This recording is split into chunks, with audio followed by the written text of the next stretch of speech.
Vishwavani TV special ಅರ್ಪಿಸುವ ಜ್ಯೋತಿಷ್ಯ ಕಾರ್ಯಕ್ರಮಕ್ಕೆ ತಮ್ಮೆಲ್ಲರಿಗೂ ಆತ್ಮೀಯವಾದ ಸ್ವಾಗತ. ನಾನು ಸ್ವಾತಿ ಕೃಷ್ಣ. ಜ್ಯೋತಿಷ್ ಶಾಸ್ತ್ರದಲ್ಲಿ ರಾಹು ಗ್ರಹ ಅಂತ ಹೇಳುವಂತಹ ಪದವನ್ನ ನಾವೆಲ್ಲರೂ ಕೇಳಿರ್ತೇವೆ. ದ್ವಾದಶ ರಾಶಿಗಳಲ್ಲಿ ಈ ರಾಹು ಯಾವಾಗ ಉಗ್ರ ಕಾರ್ಕೋಟಕ ರಾಹುವಾಗಿ ಗೋಚರಿಸ್ತಾನೆ, ಯಾರಿಗೆ ಅದೃಷ್ಟವನ್ನ ತರ್ತಾನೆ, ಏನೆಲ್ಲ ಪರಿಣಾಮವನ್ನು ಬೀರ್ತಾನೆ ಅಂತ ಹೇಳುವಂಥದ್ದನ್ನು ಇವತ್ತಿನ ಸಂಚಿಕೆಯಲ್ಲಿ ತಿಳ್ಕೊಳ್ಳೋಣ. ಈ ಬಗ್ಗೆ ಮಾಹಿತಿಯನ್ನು ನೀಡಲಿಕ್ಕೆ ಇವತ್ತು ನಮ್ಮ ಜೊತೆ ಇದ್ದಾರೆ ಭಾರತೀಯ ಜ್ಯೋತಿಷ್ಯ ವಿಜ್ಞಾನ ಸಂಶೋಧಕರಾಗಿರುವಂತಹ ಮಹಾಬಲಮೂರ್ತಿ ಕೂಡ್ಲಕೆರೆ ಅವರು. ಬನ್ನಿ ಅವರಿಗೆ ಕಾರ್ಯಕ್ರಮಕ್ಕೆ ಸ್ವಾಗತಿಸ್ತಾ ನಮ್ಮ ಕಾರ್ಯಕ್ರಮನ ಶುರು ಮಾಡೋಣ. ಸರ್, ಈಗ ಕುಂಭರಾಶಿ, ತುಂಬ ಜನ ಕುಂಭರಾಶಿಯವ್ರು ಹೇಳೋದನ್ನು ಕೇಳಿದ್ದೇನೆ, ಏನೇ ಕೆಲಸ ಮಾಡಿದ್ರೂ ಅದವ್ರ ಕೈ ಹಿಡಿಯೋದಿಲ್ಲ, ಏನು ಮಾಡಿದ್ರು ಲಾಸ್ ಆಗ್ತದೆ. ಸೊ ಇದೇನಾದರೂ ರಾಹು ಗ್ರಹದಿಂದ ಈ ಥರ ತೊಂದರೆ ಉಂಟಾಗ್ತಾ ಇದೆಯಾ, ಹೇಗೆ ಅಂತ? ಉಗ್ರ ರಾಹುವಿನ ದೋಷ ಇದ್ದಾಗ ಖಂಡಿತವಾಗಿ ತೊಂದರೆ ಇದ್ದಿದ್ದೆ. ಆದರೆ ರಾಹುವಿನ ಕಾರಣಕ್ಕಾಗಿಯೇ ಕುಂಭರಾಶಿಯವರು ಸಫರ್ ಆಗ್ತಾರೆ ಅಂತ ಹೇಳುವಂಥದ್ದಲ್ಲ. ಆದರೆ ಕುಂಭರಾಶಿಯವರಿಗೆ ರಾಹು ಕೊಡಬಹುದಾದಂಥ ಪೀಡೆ ಏನಂತಂದರೆ, ಈಗ ನೋಡಿ, ಕುಂಭರಾಶಿಯವರಿಗೆ ಸುಖ ಹೇಳುವಂಥದ್ದು ಎಲ್ಲಿಂದ ಸಿಗಬೇಕು? ಶುಕ್ರನಿಂದಾಗಿ ಸಿಗಬೇಕು.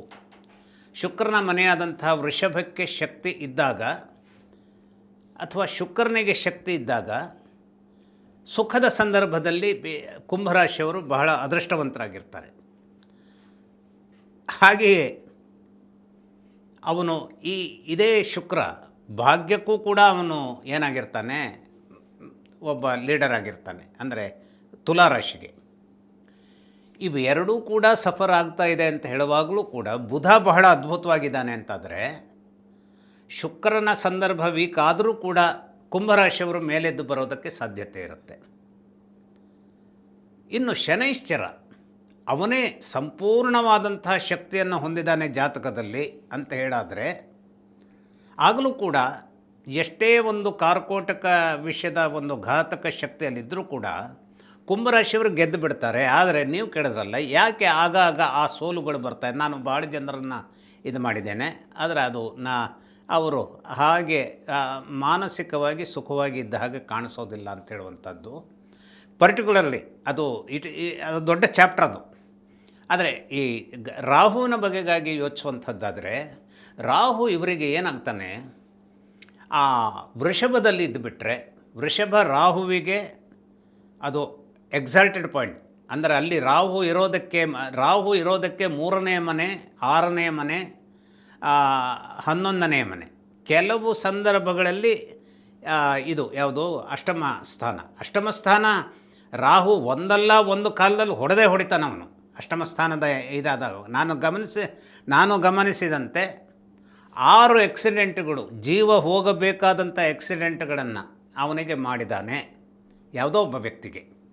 ಆದರೆ ಆ 6 ಸಂದರ್ಭದಲ್ಲೂ ಪ್ರಾಣವನ್ನು ಕಳೆದುಕೊಳ್ಳಬಹುದಾದಂತಹ ಆ ಭೀಕರ ಸಂದರ್ಭದಲ್ಲೂ ಪ್ರಾಣ ಹಾಗಾದರೆ ಅವರಿಗೆ ಉಳಿದಿದೆ. ಯಾಕೆ ಅಂತಂದರೆ, ಆ ಕೊನೆಯ ಪಾಯಿಂಟ್ನಲ್ಲಿ ಆ ಘಾತಕ ಶಕ್ತಿಯನ್ನು ತಡೆಯಬಹುದಾದಂತಹ ಒಂದು ವಿಚಿತ್ರ ಇದನ್ನು ಆಯುಷ್ಕಾರಕನಾದಂಥ ಶನೈಶ್ಚರ ಕೊಡ್ತಾನೆ. ಹಾಗಾಗಿ ಆ ಆಶ್ಚರ್ಯಕಾರಕವಾದಂತಹ ಒಂದು ಜೀವವನ್ನು ಸೇವ್ ಮಾಡುವಂಥ ಶಕ್ತಿಯನ್ನು ಆಯುಷ್ಕಾರಕನಾದಂಥ ಶನೈಶ್ಚರ ಕೊಡ್ತಾನೆ ಹೇಳುವಂಥದ್ದಕ್ಕೆ ಏನು ಕಾರಣ? ಶನೈಶ್ಚರನ ಜೊತೆಗೆ ಸ್ವಲ್ಪ ಅನ್ಯೋನ್ಯತೆಯ ಒಂದು ಸಂಬಂಧ ಇರೋದರಿಂದಲೇ ರಾಹು ಏನು ಮಾಡ್ತಾನೆ, ಸೇವ್ ಮಾಡ್ತಾನೆ ಜೀವವನ್ನು ಕುಂಭರಾಶಿಯವರಿಗೆ. ಆದರೆ ಕುಂಭರಾಶಿಯವರ ಸಂದರ್ಭದಲ್ಲಿ ರಾಹು ಕೊಡಬಹುದಾದಂಥದ್ದೇನು ಅಂತಂದರೆ, ಯಾವುದೋ ಒಂದನ್ನು ನಾನೀಗ ಗಟ್ಟಿಯಾಗಿ ಹಿಡ್ಕೋಬೇಕು. ಈಗ ನಾನು ಆ್ಯಸ್ ಎ ರೈಟರ್ನ ಯಾರೋ ಒಬ್ಬರು ಹೋಗ್ತಾರೆ, ನಾನು ಗಟ್ಟಿಯಾಗಿ ಏನೋ ಒಬ್ಬ ಒಳ್ಳೆಯ ರೈಟರ್ನಾಗಿ, ಎಲ್ಲರೂ ನಿಮ್ಮನ್ನು ಒಳ್ಳೆಯ ರೈಟರ್ ಅಂತ ಕರೀತಾರೆ. ಆದರೆ ಮಹತ್ವದ ಸಂದರ್ಭದಲ್ಲಿ ಅವರ ಹೆಸರು ಹೇಳಲ್ಲ. ಅಥವಾ ಈಗ ಇಲಿನ್ ಅಸ್ತಾಸೆ ಅಂತ ಅವನು ಈ ತಲೆಮಾರಿಗೆ ಭಾಳ ಅವನು ಟೆನ್ನಿಸ್ ಆಟಗಾರ. ಎಷ್ಟು ಸಲ ಅವನು ವಿಂಬಲ್ಡನ್ ಇದಕ್ಕೆ ಅವನಿಗೆ ಒಂದು ಗ್ರ್ಯಾಂಡ್ ಸ್ಲ್ಯಾಮನ್ನು ಗೆಲ್ಲಲಿಕ್ಕೆ ಸಾಧ್ಯ ಆಗಿಲ್ಲ. ವಿಂಬಲ್ಡನ್ ಫೈನಲ್ಸಿಗೆ ಹೋಗಿದ್ದಾನೆ, ಎಷ್ಟೋ 2-3 ಸಲ ಹೋಗಿದ್ದಾನೆ, ಅವನಿಗೆ ಗೆಲ್ಲಲಿಕ್ಕಾಗಲಿಲ್ಲ. ಅಂದರೆ ನಿರ್ಣಯಾತ್ಮಕವಾದಂತಹ ಸಂದರ್ಭದಲ್ಲಿ ಈಗ ವಿಂಬಲ್ಡನ್ನ ಇದಕ್ಕೆ ಹೋಗುವಂಥದ್ದು, ಫೈನಲ್ಸಿಗೆ ಹೋಗುವಂಥದ್ದು ಅಂದರೆ ಅದೊಂದು ದೊಡ್ಡ ಸಾಧನೆ, ಫೈನಲ್ಸಿಗೆ ಹೋಗುವಂಥದ್ದೇ. ಆದರೆ ಆ ಕೋವೆಟೆಡ್ ಇದನ್ನು ಯಾವುದನ್ನು ವಿಂಬಲ್ಡನ್ ಚಾಂಪಿಯನ್ ನಾನು ಈ ವರ್ಷ ಅಂತ ಹೇಳ್ಕೊಳ್ಳೋದಕ್ಕೆ ಅವನಿಗೆ ಸಾಧ್ಯವಾಗಲಿಲ್ಲ. ಸಾಧ್ಯವಾಗದೆ ಹೋದಂಥ ಕಾರಣ ಏನು ಅಂತಂದರೆ, ಕುಂಭರಾಶಿಯಲ್ಲಿ ಚಂದ್ರನೂ ಇದ್ದು ಸರ್ಪವೂ ಇದ್ದು ಇಲಿನ್ ಅಸ್ತಾಸೆಯ ಒಂದು ಏನು ಇಡೀ ಜೀವಮಾನದ ಆ ಕನಸೇನಿದೆ, ತಾನು ಇದನ್ನು ಗ್ರಿಪ್ನಲ್ಲಿ ಹಿಡ್ಕೋಬೇಕು ಅನ್ನುವಂಥದ್ದೇನಿದೆ, ಅದನ್ನು ಅವನ ಜೀವನದ ಪ್ರೈಮ್ 18 ವರ್ಷ, ಅಂದರೆ ಅವನ 24ನೇ ವಯಸ್ಸಿನಿಂದ ಅವನ 42ನೇ ವಯಸ್ಸಿನವರೆಗೂ ಗಮನಾರ್ಹವಾದಂಥ ಯಾವುದೋ ಒಂದು ಇದನ್ನು ಚಾಂಪಿಯನ್ಶಿಪ್ಪನ್ನು ತಾನು ಗಟ್ಟಿಯಾಗಿ ಹಿಡ್ಕೊಂಡೆ ಅಂತ ಮಾಡಲಿಕ್ಕೆ ಅವನಿಗೆ ಸಾಧ್ಯವಾಗಲಿಲ್ಲ. ಇದು ಇವತ್ತು ಇಲಿನ ಸಮಸ್ಯೆ ಬಗೆಗೆ ಕೊಡಬಹುದಾದಂತಹ ಒಂದು ಉದಾಹರಣೆಯೊಂದಿಗೆ ಹೇಳ್ಬೋದು. ಆದರೆ ಈ ರೀತಿಯಲ್ಲಿ ಬೇರೆ ಬೇರೆ ವಿಚಾರದಲ್ಲಿ, ಈಗ ನಾನೊಂದು ವ್ಯಾಪಾರ ಮಾಡಬೇಕು, ಯಾವುದರಲ್ಲೂ ನಮ್ಮ ಎದುರಿನ ಹೋಟೆಲ್ನಲ್ಲಿ ಅಲ್ಲಿ ಜನ ಬರ್ತಾರೆ, ಇಲ್ಲಿ ಬರಲ್ಲ. ಹಾಗೇಳಿ ಆ ಜೀವನದ ಒಂದು ದಿನದ ಸಂದರ್ಭ ನಿಭಾಯಿಸ್ಕೊಂಡು ಹೋಗ್ಲಿಕ್ಕೆ ಸಾಧ್ಯ ಇಲ್ವೋ ಅದು ಆಗುತ್ತೆ. ಆದರೆ ನಾವು ಹೇಳ್ತೇವಲ್ಲ, 3ಕ್ಕೆ ಇಳಿಯೋದಿಲ್ಲ 6ಕ್ಕೆ ಏರೋದಿಲ್ಲ ಅಂತ, ಆ ರೀತಿಯ ಸಂದರ್ಭಗಳನ್ನು ಈ ಕುಂಭರಾಶಿಯವರಿಗೆ ಬೇರೆ ಬೇರೆ ರೀತಿಯ ಗ್ರಹಗಳು ಒಂದು ರೀತಿಯಲ್ಲಿ ಕೊಡ್ತವೆ. ಯಾಕೆಂದರೆ ಶನೈಶ್ಚರ ಎಲ್ಲರಿಗೂ ದುಷ್ಟನಾಗಿದ್ದಾನೆ. ಯಾರ ಜೊತೆಗೆ ಶನೈಶ್ಚರ ಇದ್ದರೂ ಕೂಡ ಆ ಗ್ರಹದ ಶಕ್ತಿಯನ್ನು ಜಗ್ಗಿಬಿಡ್ತಾನೆ. ಹಾಗೆಯೇ ಶನೈಶ್ಚರನ ಶಕ್ತಿಯನ್ನೇ ಕೆಳಗೆ ಮಾಡುವಂತಹ ಗ್ರಹಗಳು ಕೂಡ ಮಂಗಳ ಇದ್ದಾನೆ, ಸೂರ್ಯ ಇರ್ತಾನೆ, ಚಂದ್ರನೂ ಇದ್ದಾನೆ, ಹಾಗೆಯೇ ಈ ರಾಹು ಕೇತುಗಳು ಇದ್ದಾವೆ. ಆದರೂ ರಾಹು ಒಂದಿಷ್ಟು ಮಟ್ಟಿಗೆ ಬೇಕು. ಆದರೆ ರಾಹುವೇ ಆ ಜಾತಕದಲ್ಲಿ ದುರ್ಬಲನಾಗಿದ್ದು ಶನೈಶ್ಚರನಿಗೂ ಯಾವುದೋ ಒಂದು ಬಗೆಯ ದೌರ್ಬಲ್ಯ ಇದೆ ಅಂತ ಹೇಳಿದಾಗ ಖಂಡಿತವಾಗಿ ಈ ಒಂದು ರಾಹುವಿನ ಶಕ್ತಿ ಅನ್ನುವಂಥದ್ದು ಶನೈಶ್ಚರನಿಗೆ ಸಿಗುವಂಥದ್ದು ಕಷ್ಟ ಆಗುತ್ತೆ. ಪರ್ಟಿಕ್ಯುಲರ್ಲಿ ಶುಕ್ರನ ಯಜಮಾನತ್ವದ ವೃಷಭ ರಾಶಿಯಲ್ಲಿ ಶುಕ್ರನ ಜೊತೆಗೆ ಒಂದೊಮ್ಮೆ ರಾಹು ಇದ್ದಾನೆ ಅಂತಾದರೆ ಅನೇಕ ವಿಚಾರದಲ್ಲಿ, ನೈತಿಕತೆಯ ವಿಚಾರದಲ್ಲಿ ತೊಂದರೆಗಳನ್ನು ಎದುರಿಸಬಹುದಾದಂತಹ ಒಂದು ಕಾಲಘಟ್ಟ ಬಂದು ಬಿಡಬಹುದು.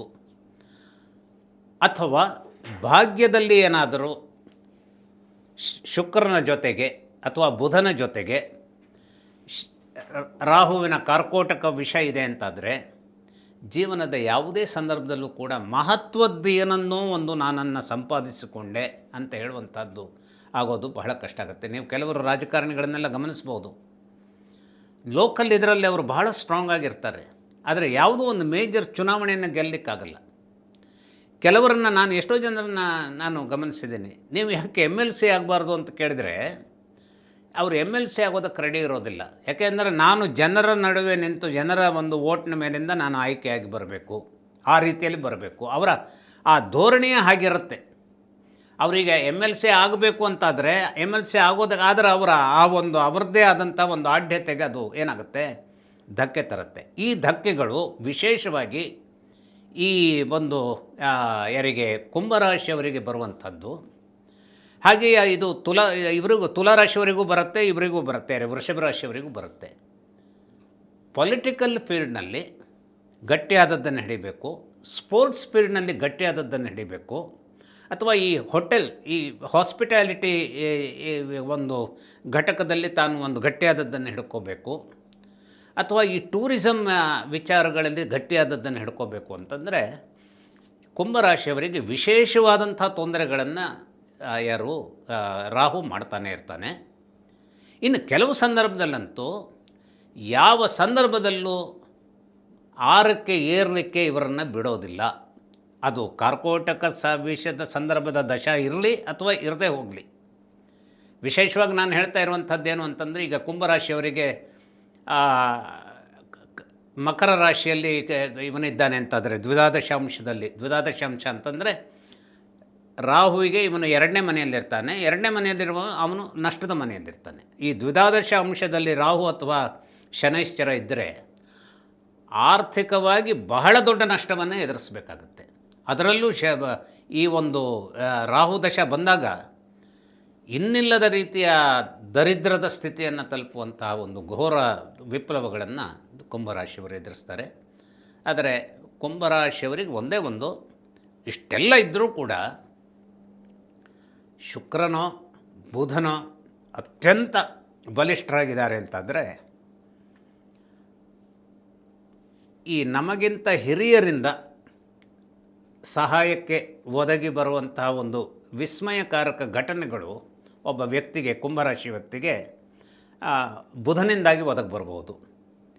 ಅಥವಾ ವಯಸ್ಸಿನಲ್ಲಿ ತನಗಿಂತ ಹಿರಿಯಳಾದಂತಹ ಇದು ಏನು ಹೆಣ್ಣು ಮಗಳಿಗೆ ಅಥವಾ ಹೆಣ್ಣು ಮಗಳಿಗೆ ತಂದೆ ಸಮಾನವಾದ ಅಥವಾ ಸಹೋದರ ರೀತಿಯಲ್ಲಿ ಇರುವಂತಹ ಗಂಡಸರ ಮೂಲಕವಾಗಿ ಯಶಸ್ಸು ಸಿಗಬಹುದು. It all depends. ಇವೆಲ್ಲ ಸಿಕ್ಕಿದರೆ, ಇವೆಲ್ಲ ಸಿಗೋದೊಂದು ಬೋನಸ್. ಆ ಬೋನಸ್ ಸಿಕ್ಕಿದರೆ ಖಂಡಿತ ಕುಂಭರಾಶಿಯವರಿಗೆ ರಾಹುವಿನಿಂದ ಯಾವ ತೊಂದರೆಯೂ ಬರೋದಿಲ್ಲ. ಅದು ಇಲ್ಲ ಅಂತಾದ್ರೆ ಮಾತ್ರ ಭಾಳಷ್ಟು ಚಡಪಡಿಕೆಯನ್ನು ಎದುರಿಸಬೇಕಾದಂತಹ ದಾರುಣ ಸ್ಥಿತಿಯನ್ನು ನೀವು ಹೇಳಿದ್ರಿ.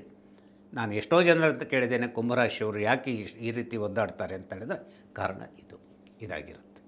ಉಗ್ರ ಕಾರ್ಕೋಟಕ ರಾಹುಗ್ರಹದಿಂದ ಯಾವೆಲ್ಲ ರಾಶಿಯವರಿಗೆ ಒಳಿತುಂಟಾಗುತ್ತೆ, ಯಾವೆಲ್ಲ ರಾಶಿಯವರಿಗೆ ಕೆಡುಕುಂಟಾಗುತ್ತೆ ಅಂತ ಹೇಳೋದನ್ನ ಇವತ್ತಿನ ಸಂಚಿಕೆಯಲ್ಲಿ ತಿಳ್ಕೊಂಡ್ವಿ.